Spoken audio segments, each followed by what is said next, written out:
यूरोथेरेपी training course में मैं अनूप कुमार प्रजापति आप सभी का हार्दिक स्वागत करता हूं। यूरोथेरेपी ट्रेनिंग कोर्स में जो आज के विषय लेकर के आया हूं वो है साइटिका। हाँ दोस्तों, साइटिका दर्द आप लोगों ने नाम सुना होगा, जो कमर से लेकर पैर के एड़ी तक जाता है, कोई भी साइड में, चाहे राइट साइड हो चाहे लेफ्ट साइड के पैर में हो। जो कमर से लेकर एड़ी तक जाने वाले जो दर्द है उसी दर्द को ही हम लोग साइटिका दर्द के नाम से जानते हैं।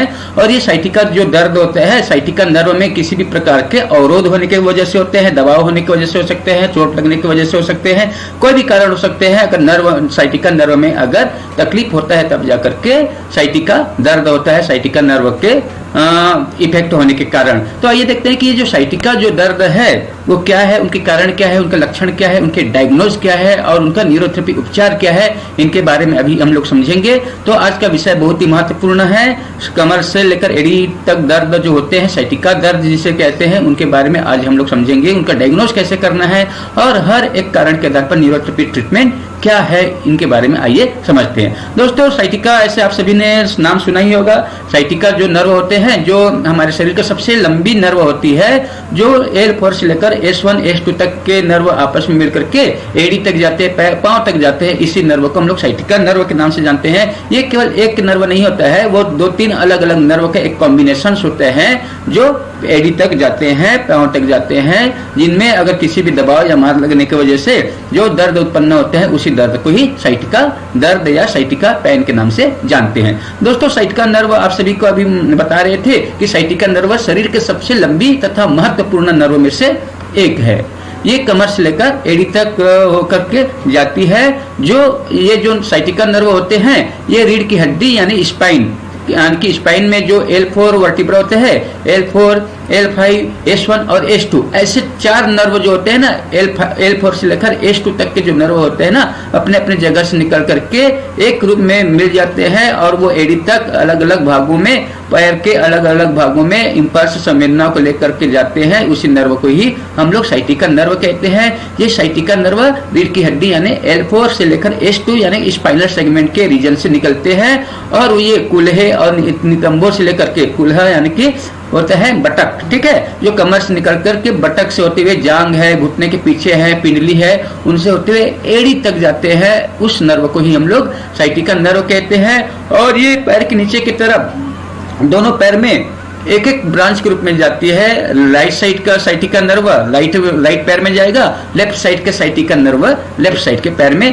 जाता हुआ है, यानी कि दोनों साइड के जो ये स्पाइनल नर्व के अंतर्गत आता है। ये क्या है? स्पाइनल नर्व के अंतर्गत आता है। राइट साइड के स्पाइनल नर्व बॉडी के राइट साइड जाता है, लेफ्ट साइड के स्पाइनल नर्व बॉडी के लेफ्ट साइड जाता है। इसी प्रकार जो साइटिका नर्व जिस साइड के बॉडी से निकलेगा, स्पाइन से निकलेगा, स्पाइनल कॉर्ड से निकलेगा, वो उधर के पैर में जाएगा, ठीक है। तो इस प्रकार से ये L2 से लेकर S2 तक निकलने वाले जो चारों नर्व है आपस में मिलकर के एक ग्रुप बनाते हैं। उसी ग्रुप से रिलेटेड जो नर्व है उसी नर्व को ही साइटिका नर्व कहते हैं। और उसी नर्व में दबाव आने के कारण जो तकलीफ होता है, जो दर्द होता है, उसी को ही साइटिका पेन या साइटिका दर्द के नाम से जाना जाता है, ठीक है दोस्तों। आप लोग देख सकते हैं चित्र के माध्यम से, ये जो L4 है, L5 है, S1 और S2, ये 4 नर्व निकल करके एक पैर के पीछे से, कमर से पीछे से होते हुए, बटक से होते हुए पैर के पिछले भाग यानी जांग है, घुटने के पीछे है, पिंडली है, एड़ी है और उंगलियों तक जाने वाले जो नर्व है वही हमारे साइटिका नर्व कहलाता है। और ये अलग अलग भागों में बट जाता है। पांव में आने के बाद अलग अलग उंगली में ये अलग अलग नर्व बट जाता है, जो अलग अलग अंगों के संवेदनाओं को स्पाइनल कॉर्ड में पहुंचाने का काम करता है। और उन्हीं नर्व के द्वारा पैर के विभिन्न भाग काम करते हैं। यानी कि ये जो साइटिका नर्व है, ये मोटर नर्व और सेंसरी नर्व दोनों का काम करते हैं। ध्यान रखना, उसी नर्व के माध्यम से जो मोटर ऑर्डर है या मैसेज है या इंपल्स है या संदेश है, वो पैर के अलग अलग भागों में जाता है। और पैर के विभिन्न अंगों से जो सेंस है उसी साइटिका नर्व के माध्यम से ही हमारे ब्रेन में पहुंचाया जाता है। तो इस प्रकार से हमारे जो शरीर में जो साइटिका नर्व जो होते हैं ना, वो सेंसरी और मोटर नर्व दोनों फंक्शन साथ साथ करते हैं। मगर ये अलग अलग बात है कि अलग अलग एरिया में ये मोटर एरिया का काम करेगा और अलग अलग अंगों में ये सेंसरी नर्व का भी काम करेगा, ठीक है। जरूरी नहीं है कि सभी अंगों में ये मोटर और सेंसरी नर्व का काम करेगा। कुछ जगह में मोटर नर्व का काम करेगा और कुछ जगह में सेंसरी नर्व का काम करेगा। दोस्तों, ये जो साइटिका नर्व है, यह नर्व मुख्य रूप से पैरों को नियंत्रित यानी कंट्रोल करने तथा पैरों के विभिन्न सेंस पर बहुत ही प्रभाव डालता है। हाँ दोस्तों, ये जो नर्व जो होता है बहुत ही महत्वपूर्ण नर्व होता है पैरों के लिए, जो पैरों तथा उनसे संबंधित जो अंग है उनको कोऑर्डिनेट करने का काम करते हैं, नियंत्रित करने का काम करते हैं, रेगुलेट करने का काम करता है, और साथ ही पैरों की विभिन्न अंगों के जो इंपल्स है, सेंस है, उसे स्पाइनल कॉर्ड में लाने का काम साइटिका नर्व के द्वारा ही किया जाता है, और इसी साइटिका नर्व के द्वारा पैर के विभिन्न भागों को काम कराया जाता है। दोस्तों, ये जो नर्व जो होते हैं मोटर तथा सेंसरी दोनों प्रकार के कार्य करते हैं, जैसे कि आप लोगों को बताया गया था। कुछ साइटिका नर्व जो होता है शरीर पैर के विभिन्न भागों में मोटर इंपल्स लेके जाता है, और कुछ जगह से सेंसरी नर्व का भी काम करते हुए सेंस को रिसीव करके स्पाइनल कॉर्ड में लाने का काम करता है। इसलिए साइटिका नर्व मोटर और सेंसरी दोनों प्रकार के कार्य करते हैं। और ये जो साइटिका नर्व है ये घुटने के नीचे के हिस्से में दोनों प्रकार के काम करते हैं, यानी घुटने के नीचे यानी पिंडली है, पिंडली के एरिया में ये दोनों काम करते हैं, जिसमें मोटर और सेंसरी दोनों का फंक्शन होते हैं। जबकि घुटने के जो ऊपर जैसे हैमस्ट्रिंग मसल्स में मोटर फंक्शन केवल होते हैं, जो हैमस्ट्रिंग मसल्स होता है जो जांघ में होते हैं उनमें ये सिर्फ केवल मोटर फंक्शन का कार्य करते हैं, जबकि घुटने के नीचे जितना भी पिंडली है उनमें मोटर फंक्शन और सेंसरी फंक्शन दोनों काम करते हैं। यहाँ तक मीडियल लेग और जो पांव होते हैं उनमें जाने वाली स्पेनियस नर्व को छोड़ करके बाकी जगह में ये मोटर और सेंसरी नर्व का काम करते हैं। ठीक है दोस्तों, ये जो साइटिका जो होता है, जब इस नर्व में किसी भी प्रकार का परेशानी या रुकावट या दबाव हो तो कमर से संबंधित मसल्स में दर्द या चुभन होते हैं, जिन्हें कटी स्नायु शूल यानी साइटिका दर्द के नाम से जाना जाता है। कटी का मतलब होता है कमर, स्नायु का मतलब होता है मसल्स, और शूल का मतलब होता है चुभन। ठीक है, शूल यानी कांटा। ठीक है, तो जो कांटे के समान कमर के मसल्स में होने वाली जो चुभन है उसी को ही कटी स्नायु शूल के नाम से जानते हैं, जिसे हम लोग यहाँ पर साइटिका दर्द के रूप में भी जाने जाते हैं।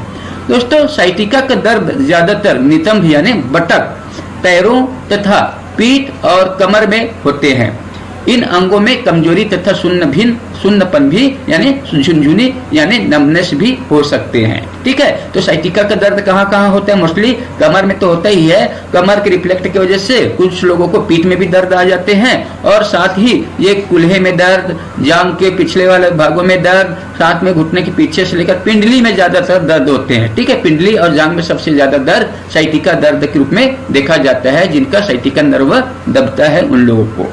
ठीक है, तो आप लोग ध्यान देना, जब ये साइटिका नर्व दबता है तो दर्द के साथ साथ पैरों में कमजोरी भी लगता है, और साथ में पैरों में सुन्नपन यानी नमनेस भी महसूस होते हैं, जो नमनेस उंगलियों तक जाता है, पैर की उंगलियों तक जो नमनेस दिखाई देता है कुछ लोगों में। ठीक है, साइटिका का दर्द आपके साइटिक नर्व में चोट या इसे प्रभावित करने वाले हिस्से के शरीर के हिस्से जैसे रीढ़ की हड्डी में चोट का लक्षण होता है। हाँ दोस्तों, साइटिका नर्व कोई बीमारी नहीं होता है।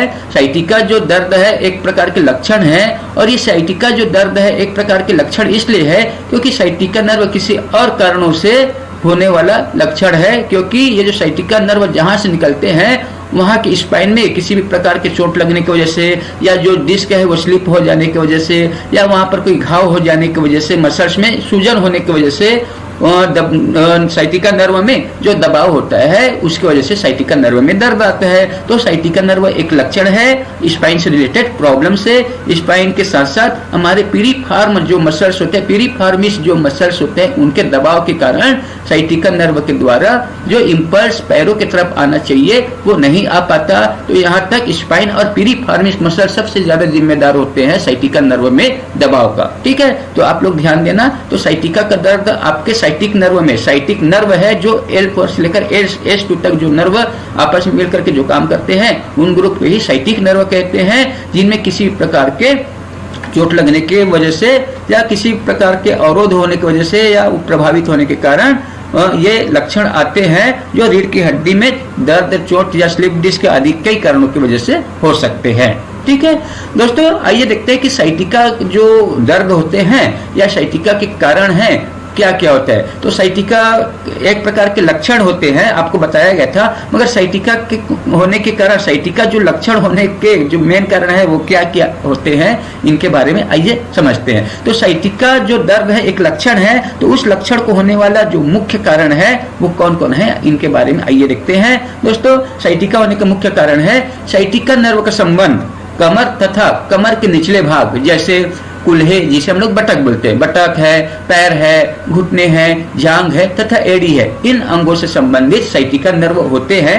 यदि इन नर्व में कोई भी प्रकार की तकलीफ होती है तो इनका मतलब इससे संबंधित अंगों में दर्द या चुभन या जलन के रूप में हो सकती है। हाँ दोस्तों, जब कभी भी साइटिका नर्व में किसी भी प्रकार का चोट लगता है, दबाव आता है, तकलीफ होता है, तो तब जाकर के साइटिका नर्व से रिलेटेड जो जो अंग है उन अंगों में दर्द या चुभन या जलन के रूप में महसूस हो सकता है, जो व्यक्ति को बहुत ही ज्यादा तकलीफ होता है। व्यक्ति उठना चलना बैठना मुश्किल हो जाते हैं और इतना ज्यादा दर्द होता है जैसे लगता है जैसे किसी ने बंदूक की गोली मार दिया, बंदूक मार दिया, गोली चला दिया हो, ऐसा शूटिंग पेन होते हैं पैरों में। ठीक है, तो ये होने का मुख्य कारण क्या है, नर्व में किसी भी प्रकार के, साइटिका नर्व में किसी भी प्रकार के तकलीफ होने की वजह से हो सकते हैं। इन नर्व में तकलीफ ये जो साइटिका नर्व है, इन साइटिका नर्व में जो तकलीफ है, या तो रीढ़ की हड्डियों में, जो रीढ़ की हड्डियों के कारण या रीढ़ की हड्डियों में उनके वजह से जो साइटिका नर्व में दबाव आता है उसके रूप में हो सकते हैं। रीढ़ की हड्डियों के कारण साइटिका नर्व में दबाव के कारण ये आते हैं।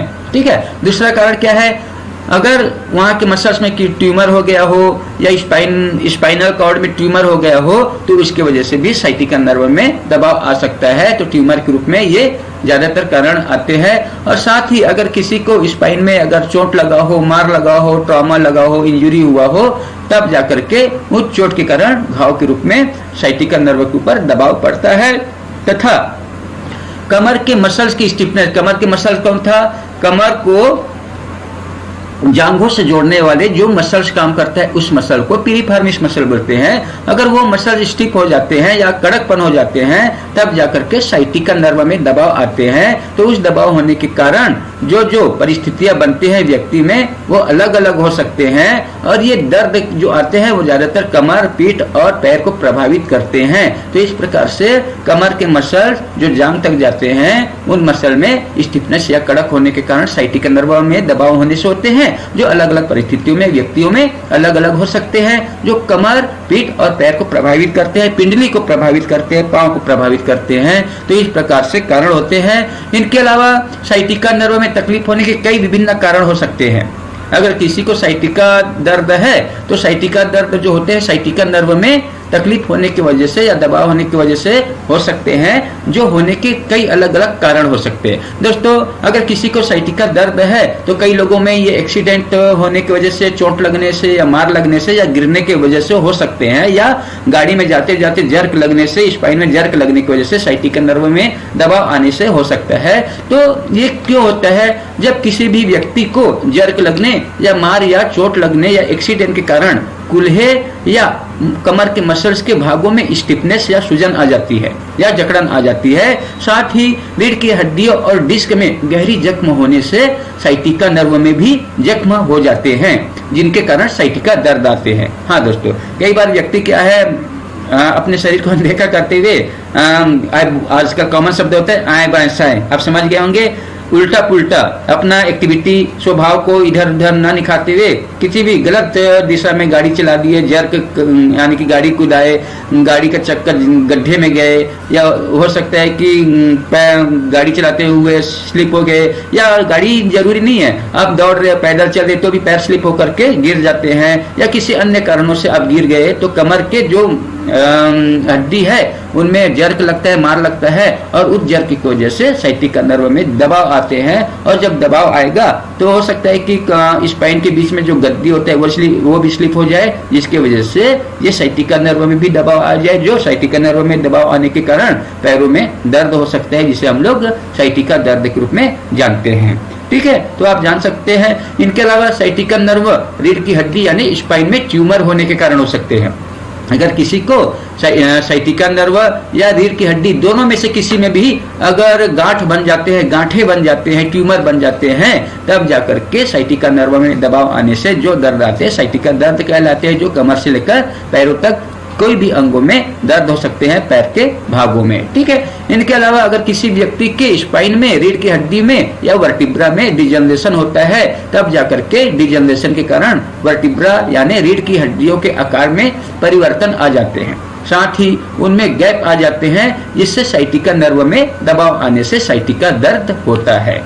ठीक है। इनके अलावा और मुख्य कारण क्या है? स्पाइनल कॉर्ड से संबंधित कई बीमारियां, जैसे स्पाइनल कॉर्ड से संबंधित क्या क्या बीमारी है, जैसे स्पाइना बाइफिडा, स्पाइनल कॉर्ड दो भाग में बढ़ जाते हैं जिसे स्पाइना बाइफिडा के नाम से जानते हैं। इनके अलावा मेनिंजोसिल, मेनिंजोसिल का मतलब होता है स्पाइनल कॉर्ड के ऊपर जो कवर होते हैं ना, स्पाइनल कॉर्ड के ऊपर जो कवर होते हैं, कवरिंग होते हैं, उसी कवरिंग को मेनिंजस कहते हैं। उस मेनिंजस में एक थैली बन जाते हैं जिसमें पानी भरने लगते हैं, जिसे ही मेनिंजोसिल के नाम से जानते हैं। पानी से भरा हुआ थैली जो मेनिंजस में होते हैं उसी को मेनिंजोसिल कहते हैं। और साथ ही मेनिंजो माइलोसिल जो होते हैं उनके वजह से भी साइटिका नर्व में दबाव आते हैं। और मेनिंजो माइलोसिल का मतलब होता है जो मेनिंजस से निकलने वाली जो स्पाइनल कॉर्ड है उससे निकलने वाली स्पाइनल नर्व है, उसमें थैली बन जाते हैं, जो साइटिका दर्द होने का मुख्य कारण होते हैं। ठीक है। तो ये बहुत महत्वपूर्ण कारण है जो कोई ना कोई व्यक्ति को हो सकता है। जरूरी नहीं कि हर एक व्यक्ति को एक ही जैसे प्रॉब्लम हो, एक ही जैसे कारण से सभी को साइटिका दर्द हो। अलग अलग व्यक्ति में अलग अलग कारणों से साइटिका दर्द हो सकते हैं। ठीक है। इनके अलावा जो अगला कारण है साइटिका दर्द का, वो है हर्निएटेड डिस्क के कारण। और हर्निएटेड डिस्क जो होते हैं ना, इसी को ही हम लोग स्लिप डिस्क के नाम से जानते हैं, कहीं कहीं प्रोट्रूशन के नाम से जानते हैं, कहीं कहीं पर डिस्क बल्ज के नाम से जानते हैं, तो है ही वो स्लिप डिस्क। ठीक है। तो दोस्तों, अगर किसी भी व्यक्ति को अगर स्लिप डिस्क होते हैं या हर्निएटेड डिस्क होते हैं, तब जाकर के स्पाइनल नर्व में दबाव आते हैं जो साइटिका दर्द का कारण बनते हैं। जब रीढ़ की हड्डी यानी मनका या वर्टिब्रा के बीच स्थित जो कार्टिलेज से बना हुआ जो डिस्क होता है, उस डिस्क में दबाव आने के कारण डिस्क रीढ़ की हड्डी यानी मनका के अलाइनमेंट से बाहर निकल जाती है, जिन्हें हर्निएटेड डिस्क या स्लिप डिस्क भी कहा जाता है। हाँ दोस्तों, दो वर्टिब्रा के बीच में जो गद्दी होते हैं, जो डिस्क होते हैं, वर्टिब्रा में दबाव आने के कारण वो गद्दी के अंदर जो फ्लूइड होते हैं, वो फ्लूइड डिस्क के बाहर के साइड दबाव डालने लगता है, जिसकी वजह से डिस्क के बाहरी भाग फैल जाते हैं, जिसे ही हम लोग क्या बोलते हैं, डिफ्यूज डिस्क बल्ज के नाम से जानते हैं। अगर वह फैल करके और ज्यादा निकल जाता है, तब जाकर के उसे हम लोग हर्निएटेड डिस्क के रूप में देखते हैं, जो साइटिका नर्व में दबाव होने के कारण होते हैं। इन्हीं हर्निएटेड डिस्क को हम लोग स्लिप डिस्क भी कहते हैं। तो आप लोग को समझ आ गया, दो वर्टिब्रा के बीच में, दो मनके के बीच में, दो रीढ़ की हड्डी के बीच में क्या है, जो डिस्क होते हैं उनमें दबाव आने की वजह से ही क्या होता है, साइटिका नर्व में भी दबाव आने चालू हो जाते हैं। यह जो कार्टिलेज को हम लोग उपास्थि भी बोलते हैं। तो ये कार्टिलेज की जो बनी हड्डी यानी गद्दी में एक साफ लिक्विड युक्त पदार्थ भरा होता है, उस पदार्थ को हम लोग न्यूक्लियस के नाम से जानते हैं। तो वो न्यूक्लियस जो गद्दी के बीचों बीच होना चाहिए, रीढ़ की हड्डी में दबाव होने की वजह से वो बीच में न रह करके गद्दी के साइड में आ जाते हैं, और साइड में आने के बाद जो डिस्क के साइड के एज को दबाते हैं तो वो डिस्क फैल जाते हैं बाहर की तरफ से, और ज्यादा दबाव आएगा तो वो डिस्क फट भी जाता है। और जब डिस्क फट जाता है तो आपको मालूम है उनका कितना ज्यादा दर्द और नुकसान व्यक्ति को होते हैं, एक्सट्रूशन के नाम से उनको जानते हैं। ठीक है। तो दोस्तों, ये गद्दी में दबाव होने की वजह से साइटिका दर्द में दबाव आते हैं, जो साइटिका दर्द में मुख्य कारण होते हैं। इनके अलावा दोस्तों, जो रीढ़ की हड्डी यानी मनका के जोड़ों को चारों ओर से घुमाने, लचीलापन तथा गद्दीनुमा महसूस होने के लिए ये गद्दी के बीच में जो फ्लूइड होते हैं वो बहुत जरूरी होते हैं। यानी कि जो गद्दी जो होते हैं ना, स्पाइन को मूवमेंट करने के लिए जरूरी होते हैं, स्पाइन के फ्लेक्सिबिलिटी को मेंटेन करने के लिए जरूरी होते हैं, और साथ में जो स्पाइन के बीच में सॉकअप को एब्जॉर्ब करने के लिए जरूरी होते हैं, ताकि कोई भी धक्का अगर स्पाइन में हो तो इनका नुकसान हमारे अन्य स्पाइनल नर्व को ना हो, इसलिए गद्दी होता है। तो ये जो डिस्क में जो फ्लूइड होता है ना, उनका सही जगह में स्थित होना जरूरी है, जो हमारी स्पाइन के लिए जरूरी है, वर्टिब्रा के लिए जरूरी है, वर्टिब्रा को चारों ओर घुमाने तथा वर्टिब्रा के लचीलापन तथा गद्दीनुमा होने के लिए जरूरी है। इन्हीं कार्टिलेज यानी उपास्थि की बनी हुई डिस्क यानी गद्दी में दबाव होने के कारण साइटिका नर्व में भी दबाव आने से सिकुड़ जाते हैं, जिसके फलस्वरूप जिनके परिणाम स्वरूप साइटिका नर्व से संबंधित अंगों या भागों में सुन्नपन या दर्द होने का कारण बनता है। ठीक है दोस्तों, तो मुख्य कारण है हर्निएटेड डिस्क, जिसे हम लोग स्लिप डिस्क कहते हैं, और ये वर्टिब्रा के बीच में होते हैं जो दब करके जो साइटिका नर्व को भी दबाने लगते हैं, जो साइटिका दर्द होने का कारण बनते हैं। इनके बाद अगला जो कारण है साइटिका दर्द का वो है स्पाइनल स्टेनोसिस के कारण। हाँ दोस्तों, स्पाइनल स्टेनोसिस जो होता है, जो रीढ़ की हड्डी के बीचों बीच जो फोरामेन होते हैं जिसमें से स्पाइनल कॉर्ड आते हैं, वो स्पाइनल कॉर्ड दब जाते हैं किसी कारणवश से, जिसको हम लोग स्पाइनल स्टेनोसिस के नाम से जानते हैं। तो दोस्तों, ये जो स्पाइनल स्टेनोसिस आप देख सकते हैं, ये जो मनका है, ये मनका एक वर्टिब्रा, ये एक वर्टिब्रा है, ये दूसरा वर्टिब्रा है, और दोनों वर्टिब्रा के बीच में ये ब्लू कलर के जो दिख रहे हैं वो हमारे डिस्क होते हैं। और ये डिस्क तो दबता ही है, जैसे वर्टिब्रा के ऊपर दबाव आने से ये डिस्क दब जाते हैं, दब करके बाहर निकल जाते हैं।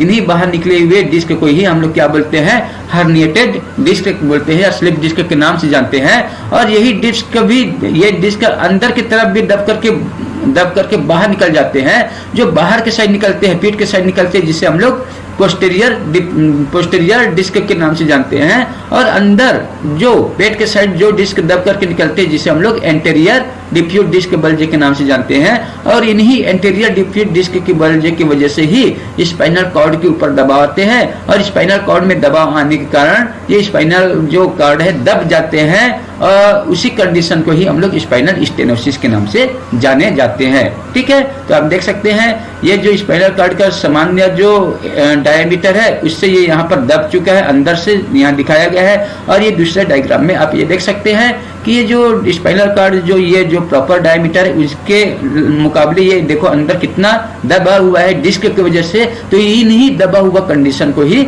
स्पाइनल स्टेनोसिस के नाम से जाने जाते हैं। ठीक है, तो ये स्पाइनल स्टेनोसिस जो होते हैं स्पाइनल नर्व में दबाव लाता है, जो और उसी स्पाइनल नर्व के अंतर्गत साइटिका नर्व भी आते हैं। तो दोस्तों, ये स्पाइनल कॉर्ड में दबाव आने के कारण रीढ़ की हड्डी यानी मनके या वर्टिब्रा के निचले भागों के अंगों या नर्व की जड़ों में, जिसे हम लोग नर्व रूट भी बोलते हैं, नर्व की जड़ों को नर्व रूट बोलते हैं, तो उनमें दबाव आने से साइटिका नर्व सिकुड़ जाती है, जो दर्द और सुन्नपन के कारण बनता है पैरों में, जांघ में, घुटने के पीछे या पिंडलियों में। ठीक है, तो स्पाइनल स्टेनोसिस के कारण स्पाइनल नर्व पर भी दबाव आते हैं, जो साइटिका दर्द होने का मुख्य कारण में से एक है। इनके अलावा अगला जो कारण है वो है स्पॉन्डिलोलिस्थेसिस के कारण। हाँ दोस्तों, स्पॉन्डिलोलिस्थेसिस का मतलब होता है कि जो मनका होता है ना, एक दूसरे के अलाइनमेंट से ये आगे पीछे हो जाता है, आगे पीछे चढ़ जाते हैं, जिसे ही स्पॉन्डिलोलिस्थेसिस कहते हैं। तो उनके वजह से भी स्पाइनल नर्व के ऊपर दबाव पड़ता है, साइटिका नर्व के ऊपर दबाव पड़ता है, जो साइटिका दर्द का कारण है। तो दोस्तों, आप देख सकते हैं ये हमारा जो वर्टिब्रा है, ये वर्टिब्रा का प्रॉपर अलाइनमेंट ये इस अलाइनमेंट में आना चाहिए। तो ये ऊपर वाला, ये जो वर्टिब्रा है, ये वर्टिब्रा के ऊपर वाला डिस्क है ना, वो बाहर के साइड निकल गया है दबाव होने की वजह से, किसी भी मार लगने की वजह से।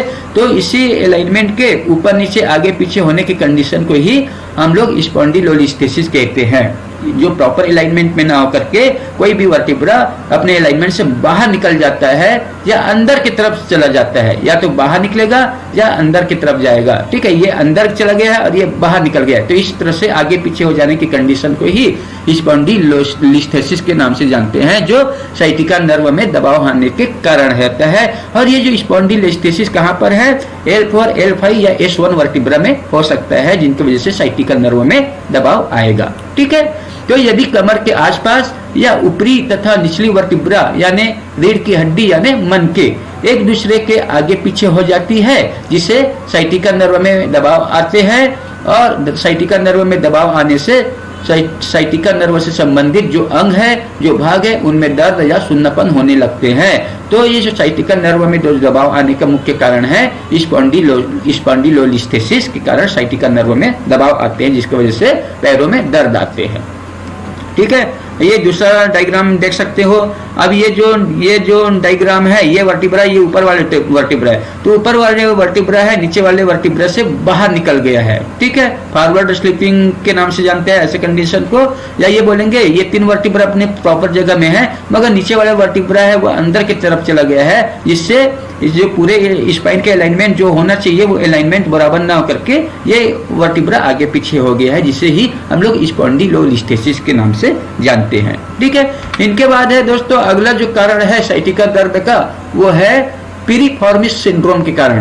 पीरिफॉर्मिस सिंड्रोम का मतलब बहुत सारी बीमारियां जब एक साथ आते हैं उसी को ही हम लोग सिंड्रोम कहते हैं, जिनका कारण अज्ञात होते हैं, जिनके कारण मालूम नहीं रहते हैं। तो आइए देखते हैं कि पीरिफॉर्मिस मसल क्या है। दोस्तों ये जो पीरिफॉर्मिस मसल आप देख सकते हैं, ये हमारा पैर है और ये जो भाग दिख रहे हैं ये पीरिफॉर्मिस मसल है, और ये पीरिफॉर्मिस जो है जांघ है और कुल्हे से होते हुए कमर तक जाते हैं अंदर ही अंदर। तो कमर को जांघ से जोड़ने वाला एक प्रकार से ये पीरिफॉर्मिस मसल जो है, और पीरिफॉर्मिस मसल के अंदर से ही ये साइटिका नर्व गुजरते हैं। जब इसी मसल्स में पीरिफॉर्मिस मसल में जब जकड़न होगा, स्टिफनेस होगा या सूजन होगा, तो साइटिका नर्व में भी दबाव डालेगा, जो साइटिका दर्द होने का मुख्य कारण होगा। और साइटिका नर्व का जिन जिन अंगों से संबंध है उन अंगों में दर्द भी आएगा, ठीक है। तो ये पीरिफॉर्मिस मसल में स्टिफनेस, कड़कपन या सूजन होने के कारण या मार लगने के कारण या घाव होने के कारण ये साइटिका नर्व में दबाव आता है, ठीक है।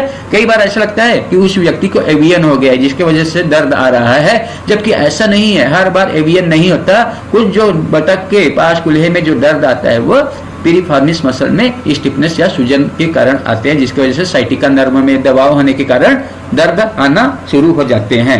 तो आइए देखते हैं कि पीरिफॉर्मिस सिंड्रोम के कारण क्या ऐसे साइटिका नर्व में दबाव आते हैं। दोस्तों पीरिफॉर्मिस जो सिंड्रोम एक रेयर न्यूरोमस्कुलर डिजीज है, जिसमें साइटिका नर्व में दबाव आने के कारण कमर तथा कुल्हे के बीच स्थित पीरिफॉर्मिस मसल्स में अचानक ही सिकुड़न या कड़कपन आ जाते हैं, जिसके कारण साइटिका नर्व में दबाव आते हैं। तो ये जो पीरिफॉर्मिस जो सिंड्रोम है, ये एक केवल अंग से रिलेटेड नहीं है, उस मसल के साथ साथ नर्व प्रभावित होते हैं, और उसके वजह से जो शरीर के अलग अलग अंगों या भागों में जो दर्द आते हैं, तो ऐसे कई सारे लक्षण उत्पन्न हो जाते हैं, जिसके कारण ही इसको सिंड्रोम कहा गया है। ये नर्व के भी प्रॉब्लम है और मसल्स के भी प्रॉब्लम है, इसलिए इनको सिंड्रोम कहा गया है। तो पीरिफॉर्मिस मसल और साइटिका नर्व में दोनों में प्रॉब्लम होने के कारण एक साथ इसी को ही पीरिफॉर्मिस सिंड्रोम के नाम से जाना गया है, पीरिफॉर्मिस मसल्स के वजह से, ठीक है। तो उसके वजह से साइटिका नर्व में दबाव आता है, पीरिफॉर्मिस मसल के कारण साइटिका नर्व में दबाव आने के कारण साइटिका पेन आता है, जिसकी वजह से पैरों में दर्द आता है। यह पीरिफॉर्मिस मसल जो होता है रीढ़ की हड्डी की निचले भागों को जांघ से जोड़ते हैं। हाँ दोस्तों, रीढ़ की हड्डी जो है हमारी कमर के साइड जो लंबर एरिया से लेकर बटक से होते हुए जांघ तक जो मसल्स आते हैं वो पीरिफॉर्मिस मसल्स होते हैं। इनके अलावा दोस्तों ये जो पीरिफॉर्मिस आप देख सकते हैं, एक सामान्य जो ये वर्टिब्रा है और ये हमारे पेल्विक बोन है, और पेल्विक बोन में आप देख सकते हैं ये जो पीरिफॉर्मिस जो मसल्स है उनके जस्ट नीचे भाग से ये गुजरा हुआ है साइटिका नर्व। और आप देख सकते हैं ये पीरिफॉर्मिस मसल कहाँ से है, ये S1, S2, S3, ठीक है। तो S1, S2, S3 area, S4 area में ये पीरिफॉर्मिस मसल स्पष्ट रूप से दिखाई दे रहे हैं, और इनके अंदर से गुजरा हुआ ये साइटिका नर्व दब रहा है, जिसकी वजह से साइटिका दर्द होते हैं। और व्यक्ति जब खड़ा होते हैं तो ऐसे खड़ा होते हैं जैसे पूरी तरह से स्ट्रेट खड़े नहीं हो पाते, उनको झुकना पड़ता है साइटिका दर्द की वजह से, कुल्हे में दर्द होने की वजह से, जांघों में दर्द होने के कारण से, या पैरों में दर्द होने के कारण उनका जो पोस्चर है वो डिस्टर्बेंस हो जाता है किसी भी व्यक्ति को साइटिका दर्द हुआ है तो, ठीक है। जब ये पीरिफॉर्मिस मसल कड़क हो जाती है तो साइटिका नर्व में भी दबाव डालता है, जिससे साइटिका पेन होने लगती है, ठीक है। जहां तक आप डायग्राम में देख सकते हैं। दोस्तों यदि व्यक्ति ज्यादा देर तक एक ही जगह पर गलत या टेढ़े मुद्राओं में बैठे रहे तो इसके कारण रीढ़ की हड्डी यानी स्पाइन में टेढ़ेपन आ सकते हैं, जिन्हें स्कोलियोसिस कहते हैं। और उस स्कोलियोसिस के वजह से ही साइटिका नर्व में भी टेढ़ा दबाव आते हैं, जो पैर में दर्द होने के कारण बनते हैं, साइटिका दर्द होने का कारण बनते हैं। अगर मैं सीधा ना बैठ करके अगर इस तरह से ज्यादा देर तक बैठा रहूं या इस तरह से ज्यादा देर तक बैठा रहूंगा तो मेरा कमर का जो हड्डी है, रीढ़ की हड्डी है, वो क्या होगा, टेढ़े हो जाएंगे, और उस टेढ़ेपन की वजह से कमर के मसल्स में खिंचाव आएगा, दबाव आएगा, जिसकी वजह से साइटिका नर्व में भी खिंचाव और दबाव आएगा जो पैर में दर्द होने का कारण बनेगा। ठीक है, इसलिए कभी भी आप चेयर में बैठते हो तो शरीर को स्ट्रेट करते हुए बैठना, और अगर ज्यादा देर तक झुके हुए हो तो आप शरीर को बीच बीच में सीधा भी करते रहना, जिससे आपका पोस्चर मेंटेन हो, बॉडी का फ्लेक्सिबिलिटी मोबिलिटी मेंटेन रहे, बनी रहे। ठीक है, तो व्यक्ति को टेढ़ा नहीं बैठना चाहिए, सीधा करके बैठना चाहिए।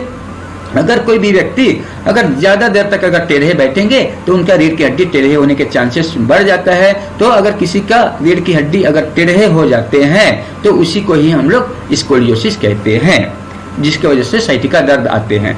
तो इस स्कोलियोसिस की वजह से कमर और पीठ के मसल्स में खिंचाव या स्टिफनेस आ जाती है, जिससे साइटिका नर्व में भी दबाव होने से साइटिका दर्द उत्पन्न होते हैं। ठीक है, आइए देखते हैं इनके बाद दोस्तों साइटिका के लक्षण। अगर किसी भी व्यक्ति को साइटिका दर्द हो रहे हैं तो साइटिका दर्द के अलग अलग कारण अभी हम लोग देख रहे थे, आप लोग समझ रहे थे। तो अगर किसी को अगर साइटिका अगर दर्द होता है तो साइटिका के क्या क्या लक्षण हो सकते हैं। साइटिका जो नर्व में दबाव होने के जो कारण है, उस कारण के आधार पर साइटिका नर्व में दबाव आता है, और साइटिका नर्व में जब दबाव आते हैं तो उसके वजह से और क्या क्या लक्षण हो सकते हैं। तो आइए देखते हैं कि साइटिका के लक्षण क्या क्या है, सिम्टम्स ऑफ साइटिका। दोस्तों अगर साइटिका अगर किसी को हुआ है तो साइटिका का लक्षण बहुत ही अलग प्रकार के होते हैं, जिनमें कमर के निचले भागों से लेकर कुल्हे या नितंब जिसे बटक कहते हैं, तो कुल्हे या बटक से होते हुए पैरों तथा एड़ी तक संचारित होने वाले दर्द होते हैं जो साइटिका का दर्द होते हैं, जिनमें व्यक्ति को उठने बैठने और चलने में कठिनाइयां होते हैं। तो ये मुख्य सिम्टम्स होते हैं साइटिका नर्व में दबाव होने के कारण। कुल्हे से लेकर जांघ है, घुटने के पीछे वाले भाग है, पिंडली है, एड़ी है, या उंगलियों में शून्यपन या दर्द हो सकते हैं। तो ये ऐसे कंडीशन में व्यक्ति को उठने बैठने चलने में कठिनाइयां होते हैं, मुश्किल होते हैं और बहुत दर्द होते हैं, और ऐसा लगता है जैसे उसको किसी ने गोली मार दिया हो, बंदूक चला दिया हो। ठीक है, तो ये मुख्य साइटिका का लक्षण होते हैं। दोस्तों अगर किसी को साइटिका का प्रॉब्लम है तो उनके वजह से और कई सारे लक्षण उत्पन्न हो सकते हैं। तो साइटिका नर्व में किसी भी प्रकार के चोट या नुकसान के कारण सामान्य रूप से दर्द तो बना ही रहता है, इनके अलावा कई अन्य लक्षण भी साइटिका के होते हैं। जैसे साइटिका से ग्रस्त व्यक्तियों में कमर से लेकर पैरों से होते हुए एड़ी तक दर्द होना, यह मुख्य लक्षण है। क्या? साइटिका से ग्रस्त व्यक्तियों में कमर से लेकर पैरों से होते हुए एड़ी तक दर्द होना, चाहे कमर में दर्द हो, चाहे कुल्हे में दर्द हो, चाहे जांघ के पिछले भागों में एरिया हो, चाहे घुटने के पिछले एरिया में भाग में दर्द हो, या पिंडली के ऊपरी वाले भाग में दर्द हो, चाहे पाँव में दर्द हो, पैर के तलवे में दर्द हो, जलन हो, ये सब साइटिका के लक्षण हो सकते हैं। इनके अलावा टांगों या पैरों में सुन्नपन तथा कमजोरी भी हो सकते हैं, जो साइटिका नर्व के पाथवे में, यानी पाथवे का मतलब रास्ता, जिस रास्ते से साइटिका नर्व गुजरता है उस रास्ते को पाथवे के नाम से जानते हैं साइटिका नर्व का। तो टांगों या पैरों में सुन्नपन तथा कमजोरी होना जो साइटिका नर्व के पाथवे में ज्यादातर होते हैं। यदि ज्यादा दिनों तक यह समस्या हो तो पैरों का हिलना डुलना भी बंद हो सकता है, जिससे व्यक्ति को पैरालाइज के जैसा कई सारे अन्य लक्षण होना चालू हो सकता है। ठीक है, इनके अलावा कमर से लेकर पैरों के उंगलियों तक सुई चुभने जैसा तथा दर्दनाक झुनझुनी महसूस होना, दमनेस महसूस होना, सुन्नपन होना या मूंगी चलना। ठीक है, तो ये लक्षण कमर से लेकर पैरों तक या उंगलियों में हो सकता है साइटिका नर्व में दबाव होने के कारण सुई चुभने जैसा या दर्दनाक झुनझुनी महसूस होना। इनके अलावा डेली रूटीन कार्य पर नियंत्रण का ठीक से न हो पाना तथा पेशाब तथा स्टूल का कंट्रोल भी ठीक से न हो पाना या नियंत्रण करने पर असक्षम भी होना, ये साइटिका नर्व का मुख्य सिम्टम में से एक है। अगर किसी का साइटिका नर्व दबता है तो उनका संबंध हमारे जो सेक्रल नर्व का संबंध हमारे जननांगों के साथ होता है। अगर सेक्रल नर्व पर अगर दबाव आएगा तो उस व्यक्ति का स्टूल या पेशाब का कंट्रोल नहीं हो पाएगा, और वो व्यक्ति को जब कंट्रोल नहीं होगा तो वो कहीं पर भी पेशाब कर देगा या कहीं पर भी स्टूल भी कर सकता है, जो साइटिका नर्व में दबाव होने का एक मुख्य लक्षण में से एक है। यानी कि स्टूल का नियंत्रण न हो पाना, पेशाब का नियंत्रण न हो पाना, ये मुख्य लक्षण में से एक है। और ऐसे कार्य के लिए व्यक्ति असक्षम होते हैं कि वो प्रॉपर जगह में जाकर के वो मोशन पास कर सके या पेशाब कर सके। ठीक है, तो ये डेली रूटीन कार्य भी बाधित हो जाते हैं और व्यक्ति को गिल्टी महसूस होता है, हीन भावना से ग्रसित हो जाते हैं जब यह घटना, जब यह लक्षण उस व्यक्ति में होता है तो। ठीक है, इसके अलावा दोस्तों अगर किसी को साइटिका है तो साइटिका के लक्षण के साथ साथ अगर किसी को प्रॉब्लम आ गया है तो ऐसे प्रॉब्लम अगर ना हो किसी को तो इसके लिए क्या बचाव कर सकते हैं। अगर किसी को साइटिका दर्द हो चुका है और जिनको साइटिका नर्व में दबाव होने से बचना है तो ऐसे कंडीशन में साइटिका से क्या क्या उपाय है जो हमें बचा सकता है। तो दोस्तों अगर किसी को साइटिका में दर्द है तो उनसे बचाव के लिए कुछ प्रमुख पॉइंट है। तो आइए देखते हैं कि ऐसे कौन कौन से पॉइंट है। दोस्तों साइटिका के कारण कई लक्षण उत्पन्न होते हैं, कई सिम्टम्स उत्पन्न होते हैं जिनके अंतर्गत पीठ है, कमर है, पैरों में अनिश्चित रूप से प्रभाव होते हैं जो दर्द या सुन्नापन के रूप में होते हैं। इन प्रभाव को रोकने में कई उपाय मदद कर सकते हैं, जैसे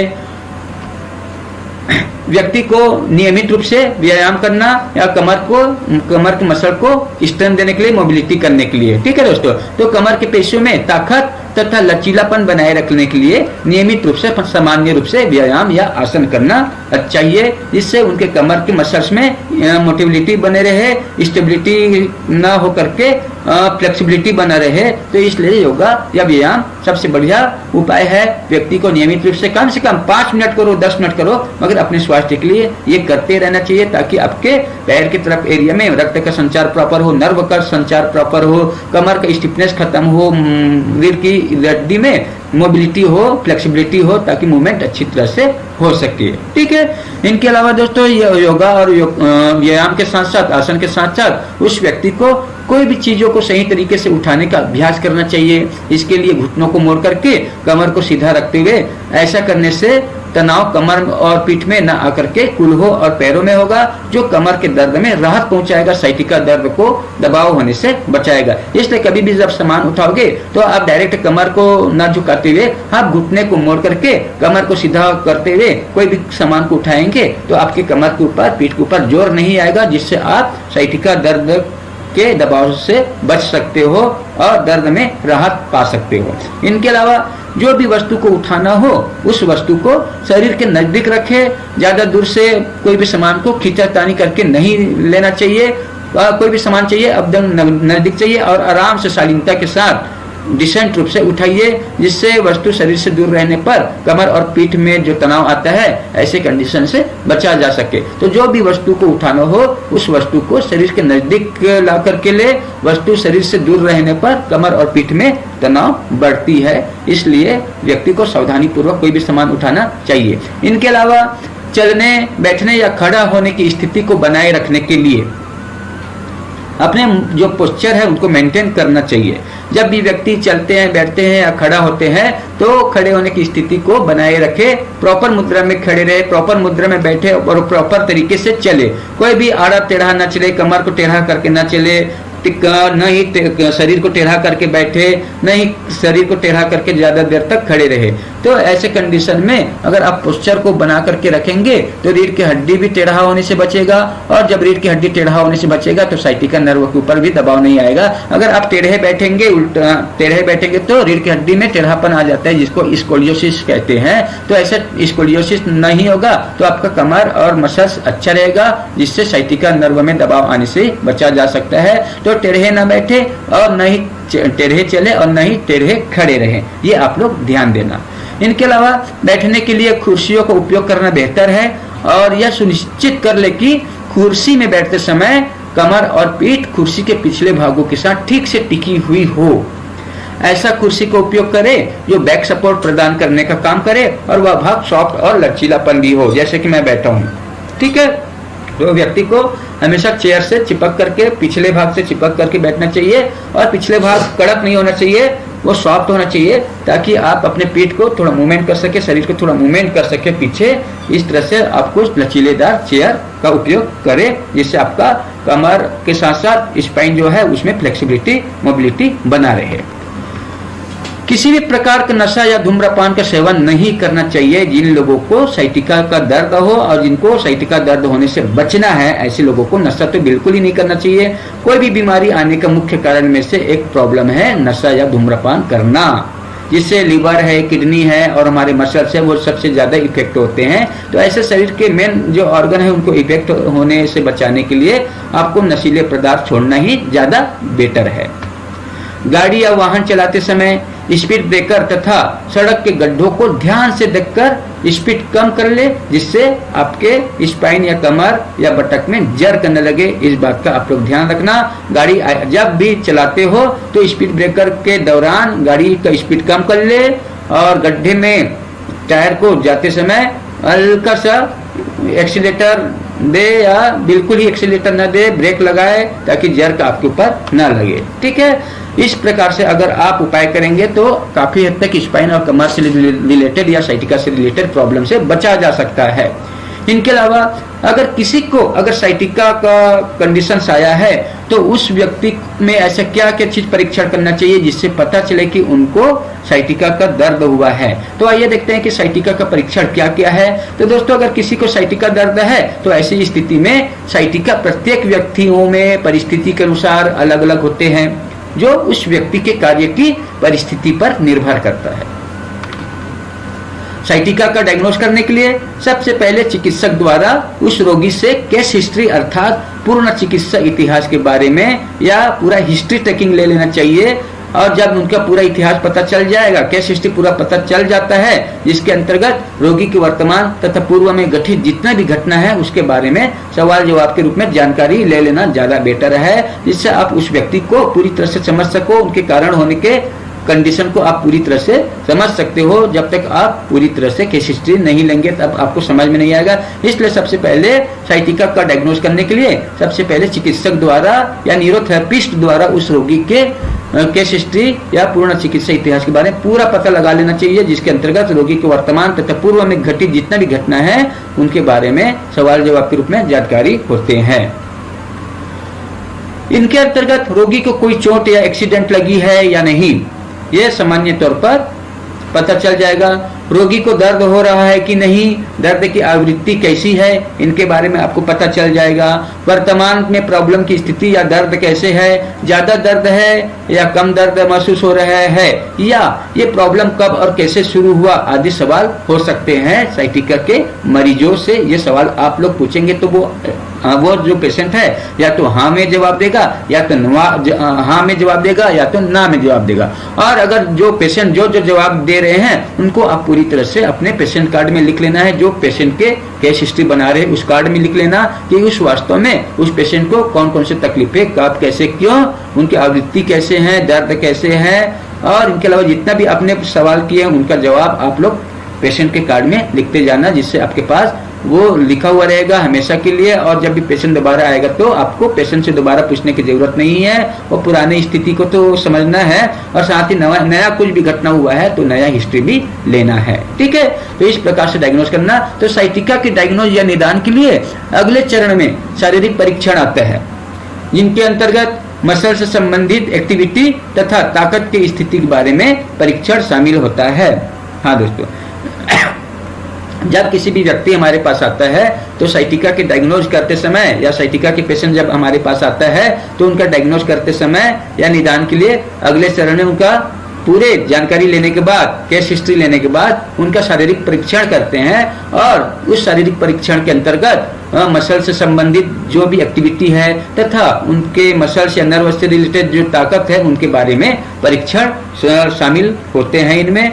या जो पता करने के लिए कि कौन सी एक्टिविटी करने से दर्द अधिक या कम होते हैं, इसके लिए चिकित्सक द्वारा कुछ शारीरिक व्यायाम करने की सलाह दी जाती है। हाँ दोस्तों, जब आप लोग परीक्षण करते हो, कहीं पर भी चुभन देते हो, कहीं पर भी केवल स्पर्श करते हो, कहीं पर जर्क देते हो, तो उस व्यक्ति में कौन से आवृत्ति में कहाँ पर मारने से कहाँ पर चुभाने से जो इफेक्ट है आप उनको नोट डाउन कर लेना, जो उस व्यक्ति के वहाँ के मसल्स या नर्व से रिलेटेड प्रॉब्लम होते हैं। ठीक है, अगर आपको समझ में आ जाता है कि वो जो प्रॉब्लम जो आया है परीक्षण के दौरान, तो उनको ठीक करने के लिए उस शारीरिक व्यायाम करने की भी सलाह उस पेशेंट को देना।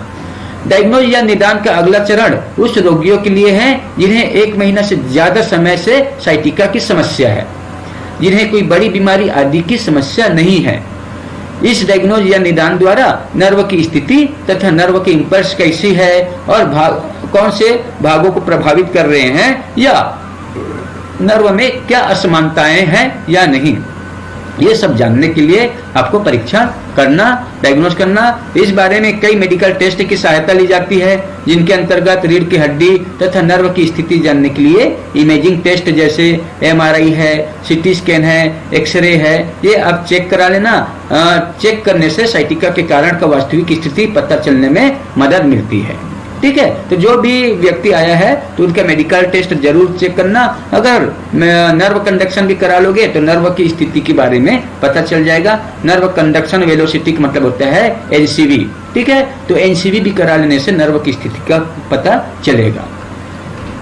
साइटिका के डायग्नोज या निदान के लिए उपयोग में लाए जाने वाले सबसे आम इमेजिंग टेस्ट जो होते हैं, सबसे सामान्य जो इमेजिंग टेस्ट होते हैं वो रीढ़ की हड्डी यानी स्पाइन का एक्सरे होता है, एमआरआई होता है, सीटी स्कैन आदि होते हैं, जिनके माध्यम से पता चलता है कि उस व्यक्ति का जो रीढ़ की हड्डी है उसमें क्या प्रॉब्लम है। एमआरआई और सीटी स्कैन से नर्व की स्थिति भी पता चलेगा, जो इंडिकेट करेगा कि उनको साइटिका है कि नहीं। ठीक है, इसलिए ये इमेजिंग टेस्ट जरूर कराना, एक्सरे, एमआरआई या सीटी स्कैन। ठीक है, सामान्य एक्सरे से नर्व की स्थिति की पहचान ठीक से प्राप्त नहीं होते और न ही नर्व डैमेज की स्थिति का पता चलते हैं। हाँ दोस्तों, कई बार क्या होता है, एक्सरे जब कराते हैं तो एक्सरे में नर्व की स्थिति का पता ठीक से नहीं चलता और नर्व कितना डैमेज हुआ है ये भी एक्सरे के माध्यम से नहीं पता चलता।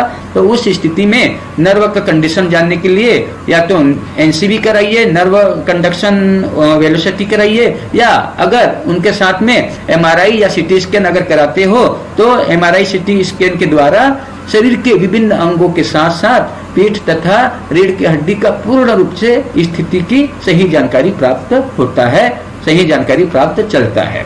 ठीक है, अगर किसी को साइटिका अगर हो चुका है तो साइटिका के क्या क्या नुकसान हो सकते हैं, क्या क्या कॉम्प्लिकेशन हो सकते हैं साइटिका के, तो कॉम्प्लिकेशन ऑफ साइटिका यानी साइटिका के नुकसान क्या क्या हो सकते हैं, आइए देखते हैं। दोस्तों, अगर किसी को साइटिका हुआ है और साइटिका के साथ साथ उनको और तकलीफ बढ़ रहा है तो उन तकलीफ के अंतर्गत और क्या क्या कॉम्प्लिकेशन हो सकते हैं, आइए जानते हैं। तो दोस्तों, जिनको साइटिका हुआ है तो उन लोगों को पैर को मूवमेंट करने में पूर्ण रूप से या आंशिक रूप से असक्षम होते हैं। या तो वो पैर को मूवमेंट ठीक से नहीं करा पाएगा, पूरी तरह से ठीक से मूवमेंट नहीं कराएगा, या कुछ भागों को मूवमेंट कराएगा, कुछ भागों को मूवमेंट नहीं कराएगा, ऐसे असक्षम हो जाते हैं।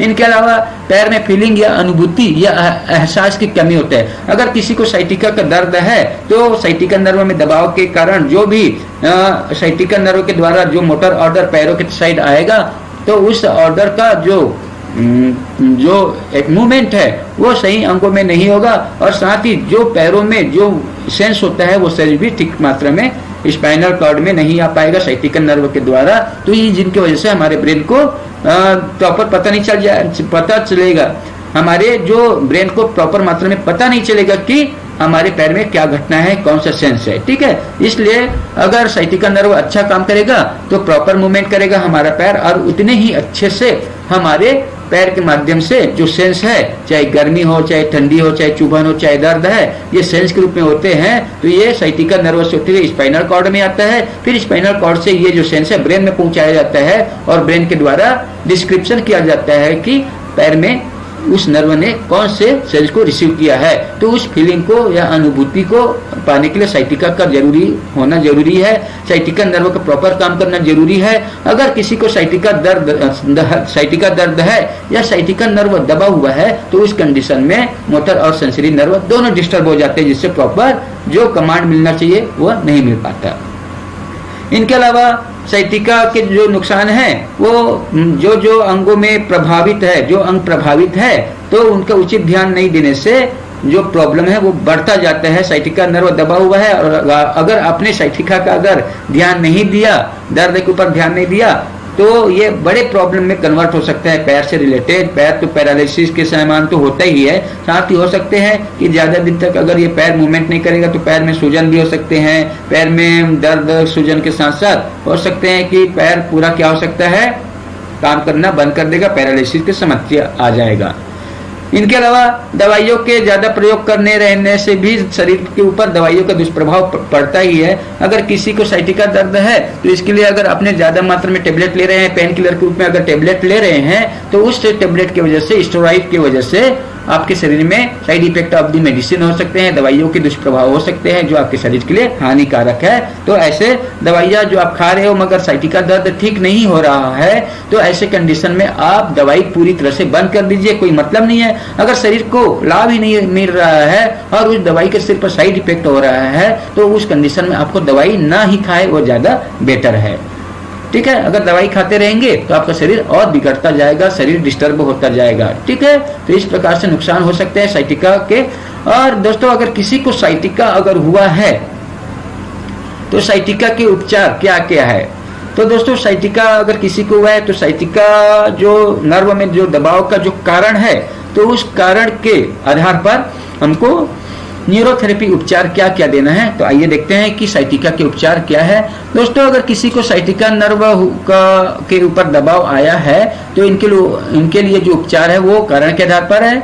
अगर किसी को गैस या अपचन के कारण अगर कमर के पार्ट में अगर रिफ्लेक्ट मार रहा है, गैस वायु तत्व की वजह से स्पाइनल नर्व में कंप्रेशन आ रहे हैं, दबाव आ रहा है, तो उसे ठीक करने के लिए आप ओल्ड यूडीएफ या बेटा प्लस न्यूगाल या फास्ट एज ए नॉर्मल या नॉर्मल एज ए नॉर्मल या प्योर नॉर्मल देना। ठीक है, ओल्ड यूडीएफ या वेटर प्लस न्यूगाल या फास्ट एज ए नॉर्मल या नॉर्मल एज ए नॉर्मल या प्योर नॉर्मल, ये इनमें से कोई भी ट्रीटमेंट देंगे तो पेट उतना ही अच्छा होता जाएगा। और पेट जितना ही अच्छा होता जाएगा उतना ही खाने का अच्छे पाचन होगा। जब अच्छे खाने का अच्छे पाचन होगा तो गैस एसिडिटी बनना बंद हो जाएगा, जिससे कमर का दर्द में आराम मिलेगा।